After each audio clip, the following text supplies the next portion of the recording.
We saw Alliance versus Tundra, that you have Lion, Doom, Puck, and the other two, that's like this burst of damage, screw this one guy, and Alliance just pick Wraith King. And I'm seeing like the exact same formula here. You have Puck, Tiny, AA, Axe. All four of these heroes are all about just burst the hell out of one guy with our initial volley of spells. Sure. And they're against a Wraith King. I just can't imagine later on in the game how Ghost Frogs executes. I think past like 25, 30 minutes, they're going to see a Wraith King, and they're not going to be able to go. Because he's got the Shadow Demon Disruption, he's got the Centaur you don't want to initiate onto. But if they can pick on Boom in the early to mid game and make him somewhat of a non-factor, Viking will be missing damage in the mid game. Boom is almost their sole source of mid game damage. Okay. He is their enabler. That's what the window I'm looking for Ghost Frogs to hit. I think it's difficult, but quite possible. And, I mean, as you say, you know, it is obviously a lot of burst to sort of take down the Wraith King once, but maybe not twice. Is Sven, you know, with God Strength, is that not sort of considered a hero that's able to deal with him twice, or is your worry that there's just things to deal with this Sven? I have had the displeasure of playing Sven into Shadow Demon quite recently. Okay. That matchup is agonizingly painful. I think it goes really well with their lineup, and when in doubt, just pick something that works with what you have. Most carries don't feel very good against Shadow Demon, but any carry that relies on running around in fights or blink mobility, the Shadow Demon Poison, the Disruption, the Purge, it's all just so annoying. And I'm surprised they let Shadow Demon Centaur through. Shadow Demon Centaur is just one of those dual lanes right now where you go, I see both heroes I'm against, I get to pick my carry, and I still have no idea what to play. Sure. Like, you feel that with this lane setup, down bottom, Sven AA, not going to have a good time into this lane of They'll do okay, because Sven AA is quite a strong lane. Okay. It's just that you have to kind of draft for the lane as well as around your strategy, just because Sven, in this case, is bad against Shadow Demon in the game, you know, later on. In terms of executing team fights and even just setting up ganks on the Sven later. Like if they smoke and they start with the Disruption, he will go down to the Leshrac stun, Centaur stun. Probably need that earlier BKB. They don't have that Omni Knight that Matu had, which allows him to go for the greedier items like the Echo Saber and the SNY, the more feels-good, luxurious items. As Chrysalis, man, you have a too easy for Arteezy spray right there, and you're not getting the CS. Oh, no. Just doesn't add up. Not what we're seeing elsewhere. Of course, top lane, we've started to meet behind the tower with Milan making the pull. And the mid matchup, when you look at the two mids, I mean, which do you imagine is going to have the easier time of having more of an impact this game out of the Lesh and the Puck? Mid-game Puck, for sure. It's Weather the Storm for Boom here. He's the one that's vulnerable. They don't have any instant disables to bring down the Puck. So that means that Puck will always be on the aggressive when it comes to both of them. They're going to be farming, right? Both of them are probably going to remain in the mid lane for a decent amount of time. But they can both look to counter-initiate really well, so if Axe or Centaur are cutting creeps, which will most certainly be happening, I'll be looking for a lot of TPs from the two mid laners to go to their own safe lanes, and then it comes down to the fact that if they're both farming mid, Puck will kill Lesh with a +1, but not vice versa. So if Boom does not die, like if neither of the mid laners is dying, that will heavily favor Viking. Sure, yeah, this Lesh is going to kick out a lot of issues in the team fight. And we'll have a brief pause here, so apologies for this, ladies and gentlemen. I do believe the reason is lag, even though I believe it was typed leg. I don't think we have any leg-related issues. At least I'd hope not. We got a lot of legs in this game, to be honest. Yes, Ancient Apparition kind of fell short on that front, but we got Leshrac with 4 everybody else got legs? Got Centaur with 4 legs. Great, Grim doesn't have any legs. Grim has legs, he just doesn't use them. Ah, smart. That's efficient. He's saving those for next game. Okay. Kind of like Arteezy BKB. Why are you just randomly flame Arteezy? I mean, we just had Arteezy on the mind today, isn't it? With all these sprays. There he is, there he is. He gave me approval on that stab. He's like, hey, good one. Good on Artur. No, he's gonna make an appearance here in the EU DPC, thanks for the sprays. And definitely seems to be the most popular spray, honestly. The Arteezy stonks are rising. I will be honest, I looked at that EG page and I thought that Arteezy spray looked really stupid. But now that I see it in the game, it's pretty great. Yeah, it's definitely top tier. Shad, some nice body blocks here from Milan. That's going to do it. Yeah, I'll set up for the first blood. Not a good lane matchup for him. Very surprised he took skeletons. I don't fully understand why people do what they do sometimes, but usually with Wraith King you go 1-0-1 against the Axe. Those skeletons actually kill you. Because that's true. They're just proccing you're the not spin. just taking it for the lifesteal, or is that lifesteal 10%? It's just it's well, not the thing doing is, if you anything for pop, if you take it, you just don't use it. Yeah, sure. You know what I mean? It's, Like, it's the usage. He actually used it there, and you can't control the skeletons. They were just hitting Toby the entire time. They were just hitting Toby. It's like, that is a little bit of a mystery, because yeah, you're absolutely right. Is that these skeletons are not going to do anything to him right now. It's an interesting starting item build from Toby. I like it a lot. Because Wraith King as a carry has a very high base damage and Axe has mediocre base damage, he elects to go for the double Gauntlet of Strength prior to the Vanguard. I like that a lot. Yeah, it seems to be a build he just likes doing these just strength offlaners. We saw his last game when he was playing the Slardar. He also had just the double gauntlets out. Yeah. That case it ended up probably paying off a lot because he was in a 1v1. Yeah, for sure. This situation, as you say, is definitely a bit more unusual, as we just sort of come used to seeing these axes with like an empty inventory, other than a ring of health and a boots and a bit booster coming in. I have noticed that safe lane duos are getting much better at punishing that early vulnerability window, as you're seeing Toby getting done for just that. It's basically really greedy. It's like going for a Midas to just rush a Vanguard, right? Because that's the off-lane farming item. But if they get a few kills on you before you get there, then is it really worth it to rush that Vanguard? And I think that's what a lot of offlaners are realizing. And even though he did go down there, it did take a little bit of an extra oomph because of those early stat items. Oh, celery. Easy courier. Has been killed. We'll take that out. MTD will be able to get the bottle refills. Get quite a bit of damage done here to Boom, but actually there's something to be said for him. Boom kicking out a lot here with that.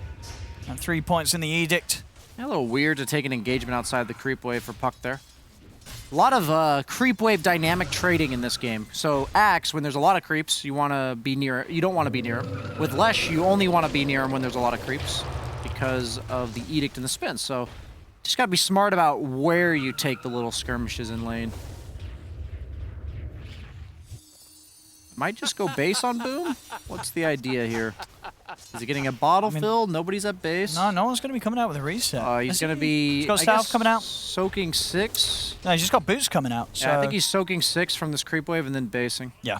No, there's nothing coming up on the map for him unless he wants to wait another 50 seconds for that bounty. Both mid laners look like they have to reset here. Puck is also going back to base. Yeah.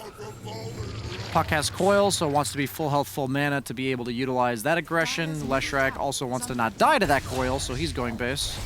Let's see bottom lane. It's going well. It's a strong lane. Sven AA. It's a classic. Any stunner plus AA. Cold feet. See top with a rotation. MTD comes in, and he's got the catch, and they've got the damage. Yeah, kind of surprised the rotation went to top, but because both offlaners don't have their Vanguard yet, they're not playing deep in the other team's territory. So really nice catch before the Wraith King 6. That's probably the last chance you're going to get as Puck. You never feel good about going to a Wraith King's lane once he has that reincarnation. So really good timing window to hit there. Looking really good for Ghost Frog so far. All 3 cores, top of the charts on CS. They're also up 3-1. I was almost surprised that net worth hadn't ticked over to 1K yet, but now it just has. Now it's not. The suspense.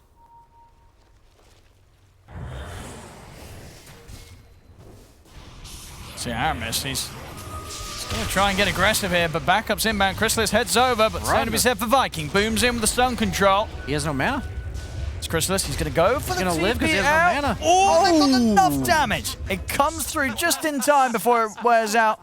Boom has enough in the tank to bring him down, as that's Chrysalis dead. And of course, without that TP to get quickly back on the map. Yeah, that sucks even worse. He does get the refund of the TP, though.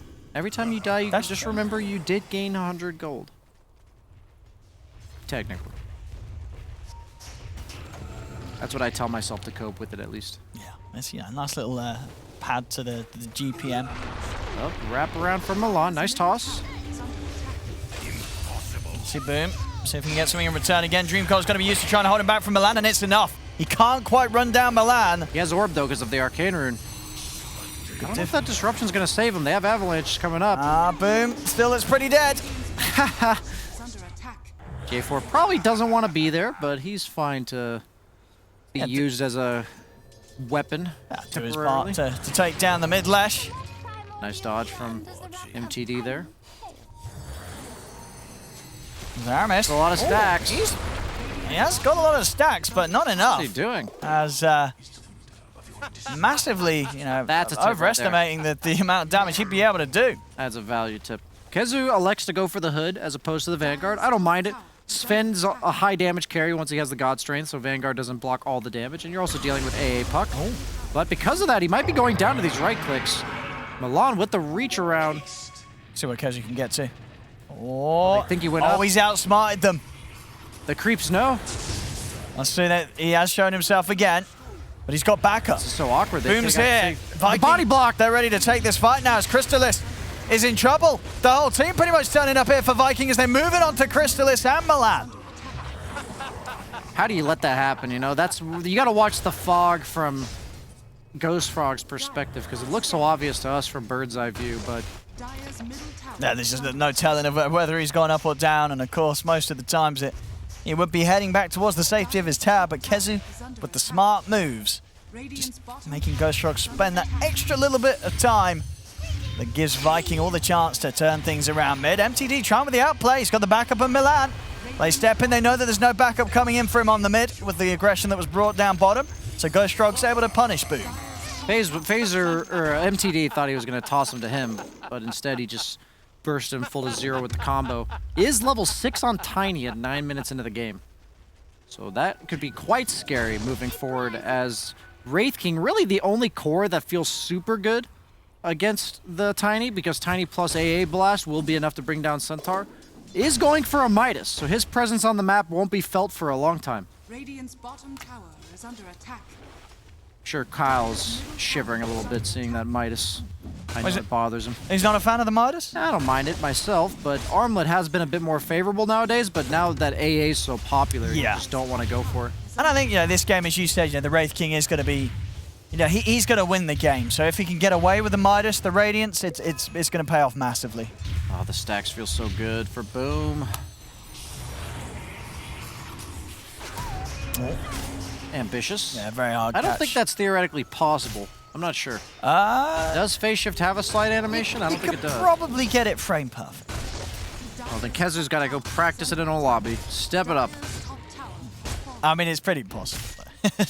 I don't think we'll ever see it hit unless the puck's being slow. Because I see what you, because like, can you go from being disrupted straight into the phase shift, or do you have to appear before you? That's a great question, Owen. I think there must be like a frame.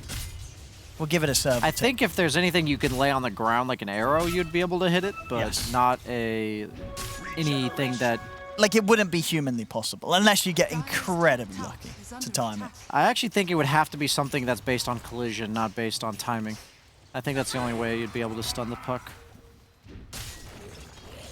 There's like certain stuns that are laid on the ground that are considered like on the ground when you come out. So like Nyx Impale, you'd probably land. Same with the arrow from Ra and the spear from Mars. Oh, Celery.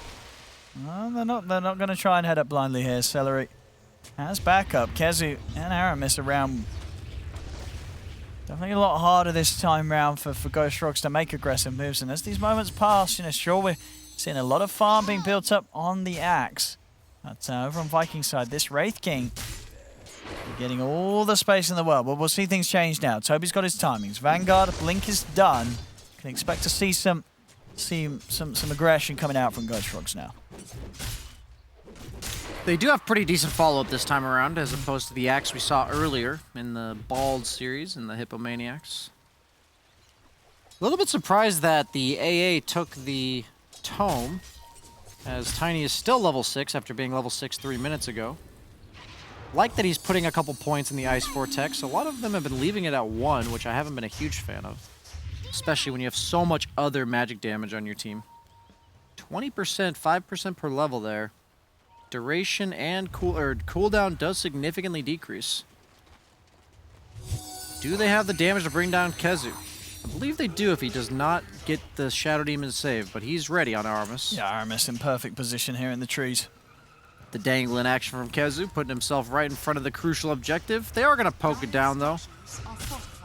Yeah. That is a very nice emblem Kezu has next to his name there. I just noticed it. Goes well with the Centaur hero emblem. Dire's middle tower has fallen. Look at the tower, and Toby, he'll get the jump. Oh, and he's found the good one. Aramis. If you catch the Shadow Demon, there'll be no one to disrupt him. So an easy kill there. If they get that jump any time, there's no other help, of course, for Aramis.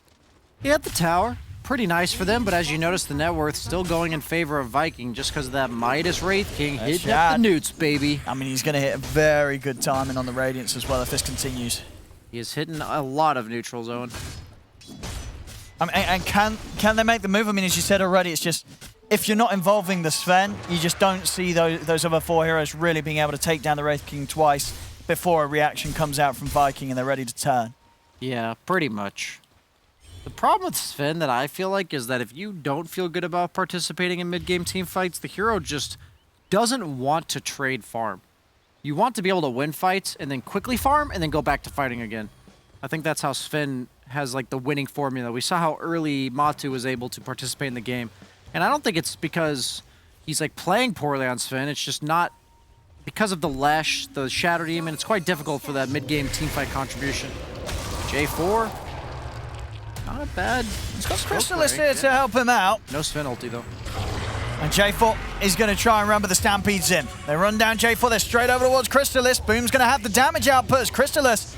Can he get out of this one? Milan's going to offer up the Avalanche. That will give him the space to get out. Toby jumps in with a call. Gets the grab onto Kezu, but they don't have the damage to take down the Centaur. Kezu, he can walk this off easily. And we'll save Crystallis, though. Radiant's middle tower. Interesting build from Kezu. Has the 4-2-2 skill build. Maxing out the stomp and synergy with that blink timing. That's just good understanding of a hero. Had a good idea of what level he would be right when he got that blink dagger. And leveled his skills accordingly. Toby also has the maxed out call. Electing to skip the level 10 talent for now. I don't know how I feel about this BKB. It's like, I feel like you kind of need it, but where's the damage? I really am concerned. Sven without any buffs is pretty underwhelming damage, I will say. The other game, they had the Solar Crest, the Omni Knight. Sure. You know, neither of your supports easily buys a Solar here. Tiny's going to go for the Blink. AA is going to be operating on food stamps. I wouldn't even mind if Axe went for like a Solar or a Blade Mail or anything really that offers up some damage.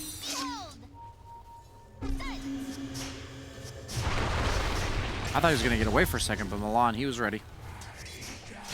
Time is ticking, though. This Radiance is going to be very quick this game. These fights will go long, despite having an AA and an Axe. You might be able to burst one person, Yeah. but the rest of Viking, the problem is they're all threats. Every core has such high impact in the fights, and the supports as well. Like, and you have to invest your combo to kill somebody. So the other 4, I think it's going to be a lot of fights where Viking takes it 4v5 and they'll win. It's the concern I kind of have.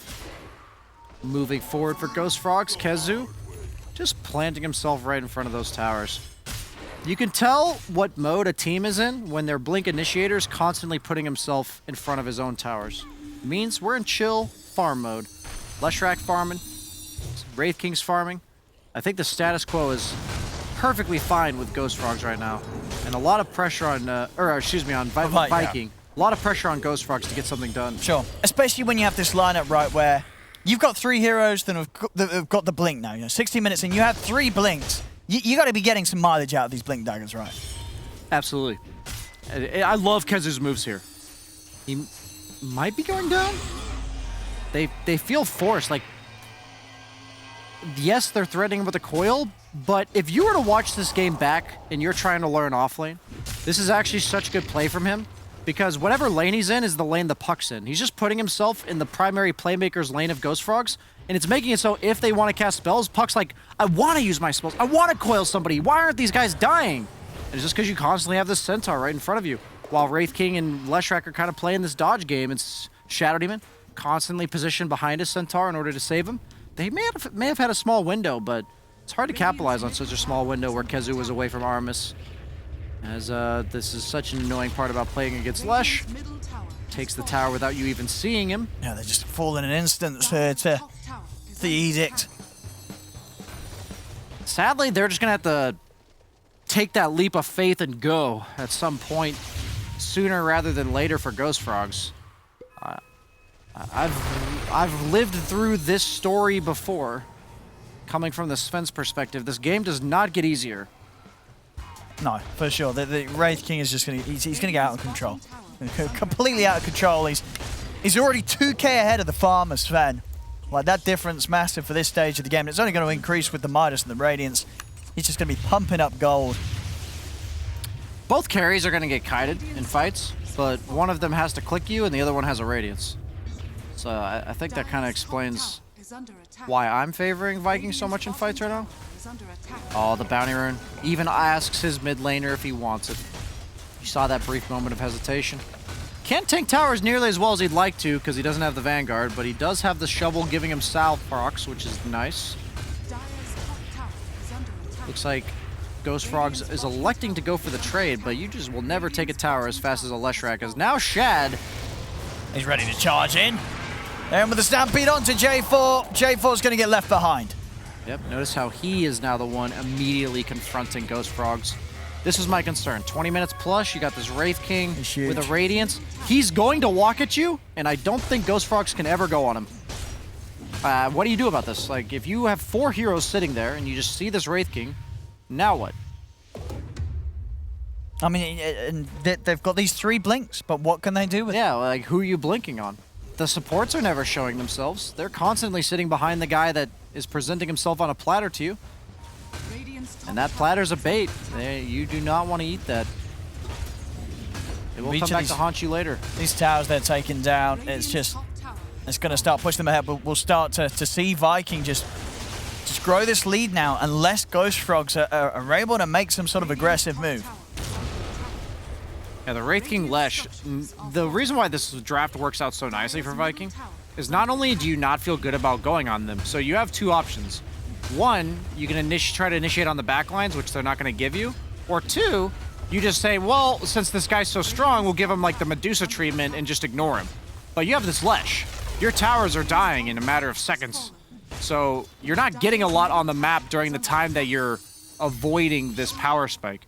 So even though it looks nice for the net worth, because a lot of Ghost Frogs is farming right now, the map is going to quickly close off for them. Because now Viking, they've taken all the towers they want, they've done the necessary grouping in order to do so, and now they're going to start to look to split up the map and potentially just out-efficiency you because their kill combos are stronger than yours. So that's what I'm going to look for. If Viking gets caught out, though, that dynamic could quickly shift, because they do have Axe AA. Boots of Travel Eternal Shroud on Boom. I like the build. They line up KheZu. See if they have the damage. There you go. They do. This time around, getting a good grab in the midst of the creep wave. Good move. A little bit. They broke the formation on Viking. Armis not behind the guy that's positioning himself aggressively. They were gearing up for a smoke, so KheZu caught a little bit off guard. Oh, they were looking, but Puck. He's going to have to put the Dream Core, but it's not going to save him. Wow, no respect there, man. You just got done ganking their off-laner. You don't think they're going to try to revive? They're going to catch J4 on top of it as well. We're sitting around behind him in the trees. They were almost surprised that the Puck blinked in like that, you saw. Like, Shad was ready to go on the Puck when he was sieging the tower, let alone when he blinked in behind the tower. And then suddenly that pick-off that they found, it's going to be pretty much impossible to turn into anything. I think Milan has to be a bit more sacrificial this game. He's doing it well now. I'm not saying he hasn't been, because I haven't been watching him closely. But you need the lanes to be pushed out to ever make moves. And because the kill threat from Viking is so high, I think he's kind of has to tank these ganks. Kind of like he's doing now. Maybe not. It's like, yes, you're clearing waves, which is great. You cleared mid-wave, and you got the Arcane Rune. But this might lead into a Roshan for Viking, and it's okay if Milan dies if no objectives are taken off of it. That was what I was going for, but if it leads to Viking GG taking this Rosh, that is a disastrous death. But looks like they're content with farming just for now. Hyperstone on Shad. Quickly ramping up. Now 3,000 ahead of Sven. It's just out. I mean, Chrysalis, he's obviously doing his best to try and keep up, but it's pretty much impossible with the Midas and Radiance and the space that Shad's getting and the action that Shad's getting involved in comparison. I almost wonder if Shad should have gone, or Chrysalis should have gone for a Midas as well. Honestly, with how passive some of these points would have been, this could have been a game where indeed that would have worked. It seems like Shad had a better understanding of the pace, right? Sure. Like, yeah, Shad knew in this draft it was likely to go like this. Obviously, Ghost Rock, they definitely had the intention to get more done. They're buying these blinks, but they just haven't been able to find the opportunities.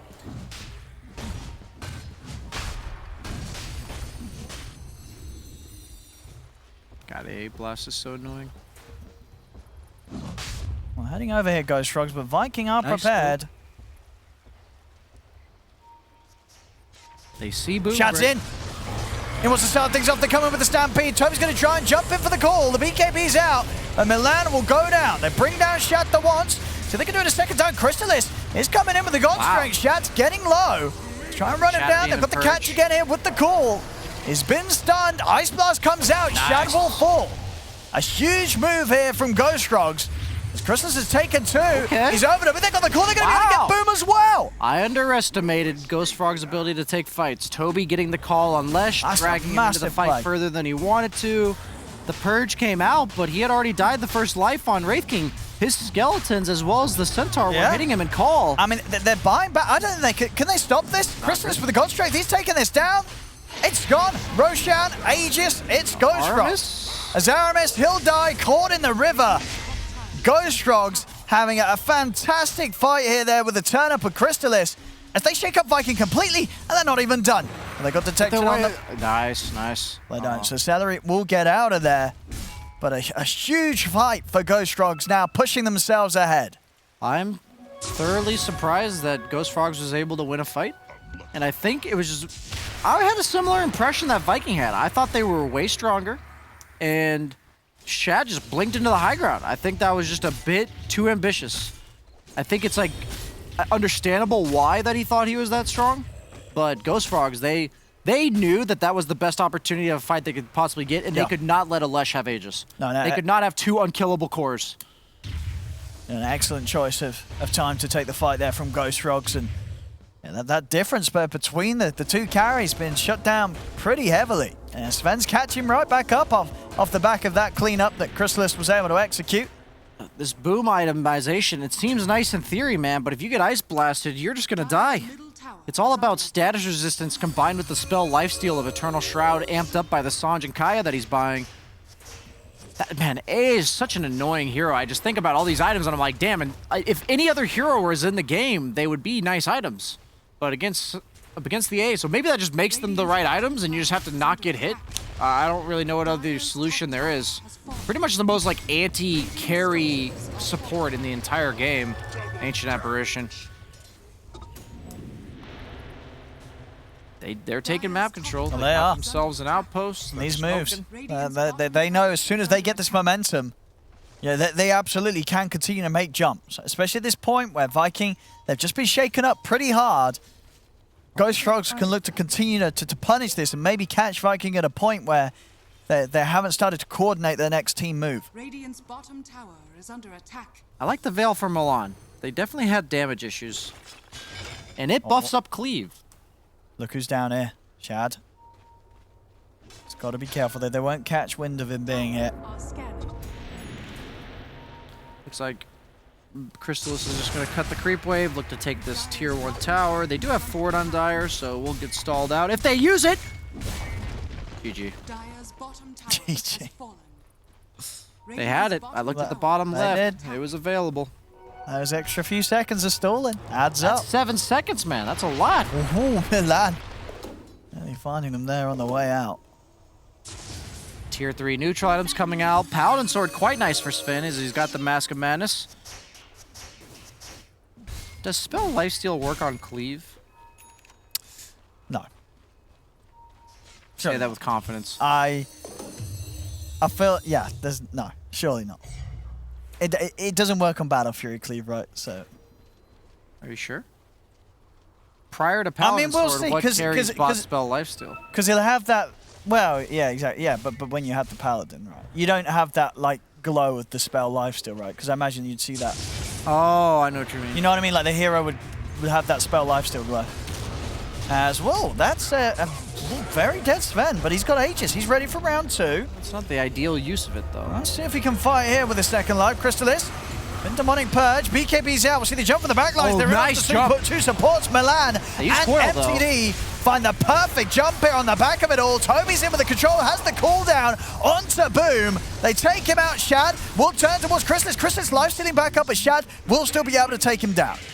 Yeah, he has no armor items is the problem on this Sven, so once that Warcry expires, the AC plus the lack of armor, he's just getting shredded by Shad.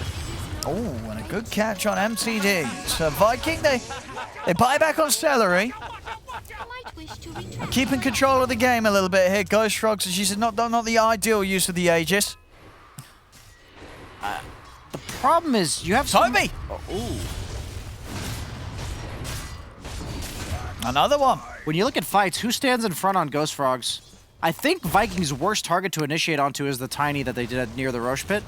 And if they catch anyone else, the AA to break the combo, or any of the 3 cores, I think Viking's content with that initiation. So gotta be a bit more selective on Ghost Frogs. I don't think you can just present yourself at towers like that. I mean, this is going to hurt as well. This could be a set of racks. With the amount of siege that they have, they do have buybacks, but they're probably not going to want to use them. There's still a tier 2 in the mid. So that will at least give some safety here for a second set going down. So they'll be able to hold on to the buybacks, but just like that, Viking, they take the fight, they run down a lane, and this is going to happen. Anytime you lose a trade with this team, your buildings are going to fall. After that Aegis, Sven and Wraith King were neck and neck. Suddenly it's 4,000 net worth. Advantage to Wraith King.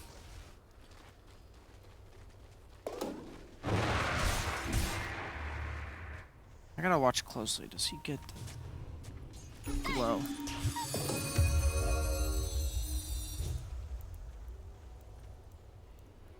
But I'm worth so much. Are you trying to see if he gets the spell lifesteal? Yeah, it looks like he doesn't. It's weird because it does get amped by Veil. Wait, no, it doesn't. Yes, it does. No, it doesn't. Cleave does get amped by Veil, 100%. It does? Yes, But Cleave gets out by Battle Fury as well. Yeah, I tested it on Underlord. Oh, wow. And I know for a fact it works with Mag and Power, so I don't know why. I mean, it if would that work works, with maybe you anything do spell lifesteal. But you don't think you're seeing the... I don't see the little glow that you were talking about. That was a good point. You know, you would see a glow, right, if you're spell lifestealing. Yeah. Yeah. I remember buying it for one of my supports who had magic damage, Sure. and then I realized that they were dying in the RPs, and I was like, why is everyone dying so fast? And then I checked it, and you do more cleave damage, but at least in power, so I would assume it works on other forms. But you know Dota could be very well opposite, as we have smoke action. Dire are scanning. He's got the full Daedalus on Crystalis. Spider legs for scouting. Whoa. Nice, that was good. Good use of spider legs. They have been scanned out as well, though, yeah. If they can jump the supports, they Yep. did buy back on the side of Viking. They did not, yeah, Celery brought back. Oh, they're gonna see that stroke of fate. Shad. Oh, they're fighting on vision. Oh, Shad's going to jump. He's in with the opening stun. Nice Push stop. force. It's off to the side, though. It won't catch Crystalis. Crystalis able to turn. Toby's in with the call. And they got the damage to bring down Kez. They're trying to come up with the BKB and the God Strength, but the Sven's getting brought down low. Sven, he's able to turn.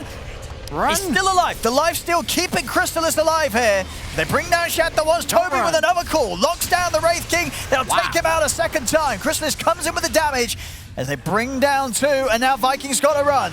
They've lost the 2 important ones here. Wraith King and Lesh now unable to fight. Boom will manage to TP out, but the rest of the 4 of them getting caught out.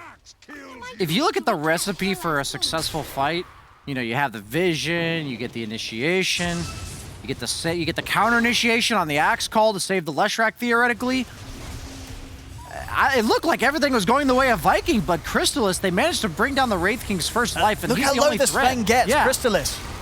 He just crits the Wraith King here. Boom. Gets to reset. Life steals a bit off the skeletons. That actually probably saved him. That was like 600 HP of lifesteal from the skeletons randomly. Wow. Yeah, we're seeing in these fights just Just a very good sort of idea on how to fight around Sven. Chrysalis definitely knowing that the timings of when his hero is as strong as he's showing it to be. It's an interesting theory. He didn't buy any mobility items on Sven. He's against Shadow Demon. He's just assuming he's not going to be able to move. Boom. So he just buys a bunch of damage. Chrysalis taking quite a bit of damage. But Toby's in with the call. They've got Boom. Chrysalis. The ball's on this man. He's still alive. He's alive. He's alive. They've got to be able to kill him. They do. It cost them a buyback, though. Boom will bring him down. Chrysalis just playing incredibly aggro. And if the rest of them get out, okay, J4 won't. No, I mean, sure, he dies for it, but that's it. That's the buyback out of Boom. Laying on Rax as well. Yeah. He realizes he needs a BKB on Shad. Chad. Oh, Milan. Haste Rune. Oh, the juke. No way. No way, this man. Is he actually getting it out of no this? Yules on Lush or anything. Or I think he's good. I think he's golden. Oh. Dude, I actually think he's good. He's good. He's very good. That's he's a out. fast rock. Wow, look at that. Patrick would be proud of that boulder right there. S4 would be proud of that rune. True. Well, there we have it. Milan out to safety. A good job as well for him. He's had a lot of money in the bank. 3k gold working in on that E-Blade next. We'll see that again. The great escape here from Milan. Nothing to catch him. Nothing to hold him. And you say Boom with the full tank build. Not having any sort of setup. That is space. That was all the time that Sven was dead. They could be theoretically That's taking true. map control. They could be accelerating they could be accelerating the Wraith King to his BKB. Instead, they were chasing after this annoying Tiny, and he ended up selling his Midas. He's already filled up on slots. I'm a bit surprised. I guess he just needs the BKB. Wait, so okay. Usually, you want to like get that Swift Blink as well prior to selling the Midas, because you inevitably do want that in your 6th slot. But they are going for the Ags on Centaur. Will be even harder for Ghost Frogs to get the initiation they need when he gets that. But suddenly they're up by 7k net worth. And even though Sven's losing to Wraith King, it is apparently Wraith King against the world right now. It is. Kezu and Boom are just underwhelming on the net worth. Yeah, how is it that Boom has started to just fall behind as much as he is this game? I think that Roche fight just lost them all map control. That was supposed to be his Aegis. He was supposed to be running around the map with these boots of travel. You have this like tanky split push build that suddenly you lost map control. How do you use it? You know, where do you go? You just got to get bursted in fights. So I think his whole game plan fell flat on its face when they lost that Roche fight that they expected to win. And I can understand why they thought that. Oh, Milan. Oh, MTD. Be careful, buddy. He's going to put the BKB here. Over to the side. Stampede comes out. They'll turn over towards Milan. Milan will get taken down here by Boom. Buyback. Shad is in on top of Chrysalis. Chrysalis backing off for now. See Milan try and make his way back over towards the action. Ice Blast in onto the Wraith King. Chrysalis, he's not committing. He's still being careful about this one, Chrysalis. Shad might just go down to the AA blast. Let's see if he ticks out. I think he might just be high enough on the HP. Roche is up. They bought back Milan. Oh, Milan! He jumps straight over and in onto Celery, but it's not enough damage to kill him. Celery's going to live. Another buyback comes out here from J4. Oh, the call! Chrysalis, he's got the good strength, he's got the damage. They bring down the Wraith King the once. Chrysalis now turns his attention over towards Kezu. Kezu trying to run, the Who Stomps out, but the BKB's still up for Chrysalis. They bring down Kezu. No coil. No BKB on Sven. I would say this is a win for Viking if they don't get the Roche during this God Stream. They've still got a bit of time left on it. They're going for it. They're trying. I think Kezu needs to buy back. He's their AoE punish. Here we have it. There's the buyback. As you said, if they can stop Ghost Frogs from getting this, they're going to be in a very, very strong position, but it's already gone down. Cheese on the ground. He's able to pick up the Aegis. They do lose MTD. He's left the cheese in the pit. Nobody needs that. Lactose intolerance. They're just focusing on getting out. J4, they'll let him fall. They'll get the other two back to base. They're sending the courier out. Well, they might still get the cheese. You're right. Yeah, the courier's on a mission. Let's see, is he able to get there in Milan, time? he bought back for this. He has so much time to think that this is what he's using his time for. It's a good idea. And he's going to be able to pick it up. So the cheese will get there. Just take a little bit of time. Now, a window to be had, though. Oh, he can't see it! Couriers can't see in the Roche pit anymore. Oh, that's actually really funny. He can't see it. He's spam clicking the ground. I don't even know if you can pick it up. You can't. Oh, that's a funny one. I've never seen that You since the can't new pick patch. it. Yeah. That's hilarious. Okay. You can't see the cheese. First time for everything from my perspective. They have a tier 2 mid, so they can't get megas. That's hilarious. Yeah, he can't do anything about it. You're right. There's no way. No way to get the vision, and if you don't have the vision, you can't make the click. He's like, wait a minute. Oh, yes, Ice Blast. Yes. Is it worth the Ice Blast to secure the cheese for this high ground defense, or do you need the Ice Blast for the high ground defense? What would you do? Cheese or Ice Blast? What do you want? Probably save the Ice Blast. You need it to kill reliably the Lesh in this. Well, let's see. He's up in 15. We'll see if he goes to give the vision to pick up the cheese. Viking backs off. Yeah? Because the mid creep wave is still on their side of the map, and they don't take down the tier 2 yet. Oh my god, an Illusionist cave for Wraith King. Oh, that's beautiful. That's so game changing. Here we go. Yeah, straight to the pit. Here we go. This is Dota. This is first. This is historical. Wow. That's actually some shit right there, Owen. Modern problems call for modern solutions. Yeah. And that cheese is, well, it's going to be more of an ice cream now. With frozen dairy on its way back. So they get it done. I don't think cheese turns into ice cream. Maybe like a cheesecake. Oh, you should have told me that before I put my cheese in the freezer. Let's see. Yeah. Might have some deeper problems on your hands here, Owen. I'll find out when I open my freezer tonight. Let me know how that goes for you. Yeah. They have spider legs on the axe, which allows him to open up a slot to carry detection. Pretty important here since there is a glimmer that can save really anybody from that burst damage if they manage to get out of the call alive. He also has the shard, so he will be dishing out a lot of pure damage. Yeah? I tested this without a Manta, like in my game itself, and it feels pretty good how much damage you're outputting during the call because the attack procs register separately from the defense procs. So what's your point?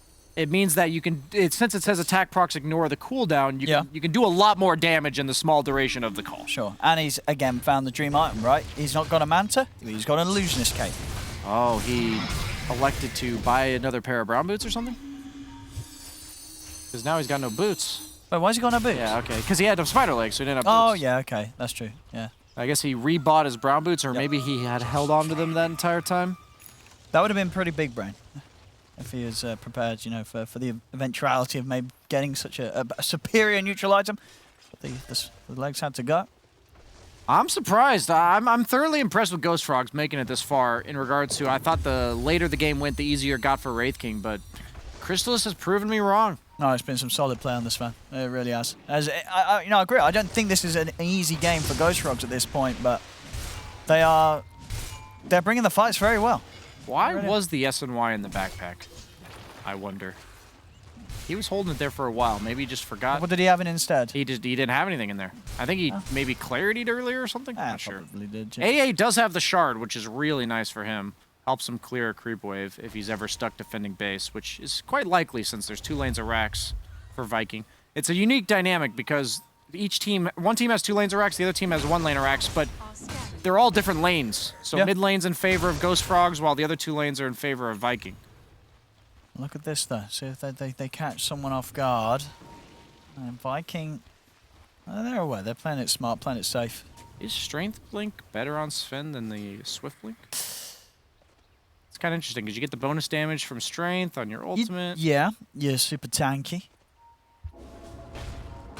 I don't know. I mean, most of the time I feel like we do. The Sven would buy. You see more Swift Blinks than overwhelming Blinks, right?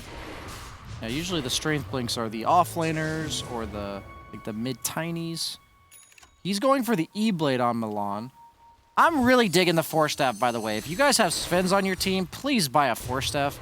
It's so game changing to get stunned as a Sven. We've seen some the Force Staff at the top fight broke the Centaur Stomp combo. Yeah, that was huge. Otherwise, Crystallis was going down there 100%. Yeah, Sven sometimes he gets caught in the fray. He needs to get out for a sec, pop his ult, reset. He's got the shard on Sven, so he dispels the Glimmer as well as the Eon Discs. So if he can hit the supports once, then stun them, it's really good, because it will remove that Eon Disc proc. Radiant's middle tower is under attack. It's almost worse for this Sven to have an Aegis. He doesn't have a slot for that Blink Dagger. Desperately needs it. Surprised he isn't electing to use the spider legs. Yes, in theory, the leveler is really nice, but you need that extra slot just to move for the Sven. Yeah, that is an interesting decision, especially considering what we saw last game. You know, Crystallis did like to play with the monkey legs. I guess there was more argument for that. Sorry, the spider legs, because he was playing Monkey King against the Clockwork, had to get out the cogs with the spider legs. This time there's not such the same sort of hazard that he's trying to break out of. It's just interesting. Buy the Blink, put the treads in the backpack, put the spider legs in. I guess that would be 80 attack speed lost, which would hurt. But the thing is, I don't think he needs to attack very many times if he's jumping the supports. But maybe he's being the dangler here. He's like, okay, I'm frontlining. They're going to go on me. I'll let my team counter-initiate. This Illusionist Cape is so nice. Shadow Demon even disrupting the Wraith King to push out some creep waves. Quite a stalemate. Very similar to game one, where both teams aren't all that confident to go on the other team, as the counterplay is quite scary. What's he going to do with this 3k gold on the axe? I've seen Octarine Core from Zai. Oh. I'm curious if he'll go for that, because if you get the level 25 talent, and then you get the Ags from Roche, it's pretty insane damage, as well as the cooldown uptime of Call is like 80%. Is there not the temptation to still just... Yeah, I was going to buy the Manta. Yeah, he's just going to buy the Manta, right? You found Illusionist Cape, you've got the Shard, just go back and get the Manta. You know, this build without the Manta is... It's just not going to feel as good, right? You want to get the Manta. I respect it. It's a lot of damage. It makes your proc chance, I believe, 30%, 27%. Chance to Helix is 20%, but it doesn't actually it doesn't increase it on the stat itself. It is 30%. So 30% of 180 would be 54 damage. So every attack from an illusion, you're theoretically doing 54 pure damage. That's a lot. Pure damage goes up in value the longer the game goes on. Heroes have higher armor, they have magic resist items. I have to believe Centaur and Wraith King will die to that pretty quick.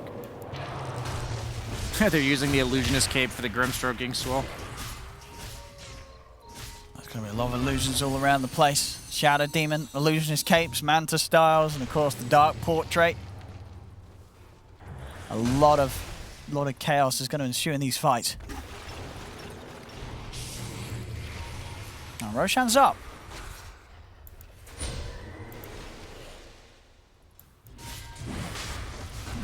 Easy skeletons hit. There's Toby just trying to scout things out here with the illusion. Well, illusions sent in themselves though. See what sort of a jump Viking can make. They can stop Crystallis taking this down. He's doing it pretty quickly. He's saving his ult for this too, which is really good. Kezu is in with the jump. They're going to try and see if they can blow him up in time. Toby's going to come in with the counter play, gets the call off onto the two of them. The Ice Blast flies in, but the Double Abyssal is down, locking them out. They've not got the damage to bring down Crystallis. So Crystallis will continue to commit. Pick up the Aegis! He's going to be able to grab it. Crystallis will manage to pick up the Aegis in time. They've got the bashes. Crystallis will fall. Wraith King got the Ags though. We'll see if they can get them out. They've got the control, the jump, the defensive disruption comes out from Aramis. No Will save the Wraith King from the stun. Crystallis now being focused, run down by Kezu. Kezu, he's in on top of Crystallis. The cheese is on cooldown! He can't get out of it. From the previous cheese! As he's buying back. He's buying back. He's getting back in on this Crystallis. See if they can catch any of Viking. Viking's starting to back off, but this is the jump in. They've got the Ray 5 blast up to MTD. MTD's gone! Another buyback coming out from Ghost Frogs. The stun control onto Kezu, trying to charge him, but Shad is getting the bash off onto Crystallis. He has no buyback on Crystallis. Crystallis has got to be ever so careful. He's trying to finish off Boom, but the stun connects. He's in trouble, Crystallis. He needs help, and he needs to down. Down. The cheese is back up in HP. He's going to try and fight on, but Shad is continuing to bash him. Kezu's in with the control. Who's stop? Jump onto Crystallis, as there's a dieback on the Sven. Crystallis out of the game, and up to the high ground is also a dieback on MTD. The two big cores down for 2 minutes, whilst Viking had the full roster still alive. I don't think I've ever seen cheese cooldown matter. They'll lose the Shadow Demon. A good jump from Toby and J4. J4 will pay with this. It's a huge test now for Ghost Drugs. Can they hold with just the 3 of them? I don't believe so. Okay, he's got buyback, so still just the 3 of them. Radiant's middle tower is under The damage is going to be done pretty quickly. The Ancient is exposed. I recommend buying back, Tiny. As with a death like that, it's over. It is over. There we go, ladies and gentlemen. A bit of a stalemate for the longest part of it all, but at the end, Viking, they pull it back together, and they will be able to take this game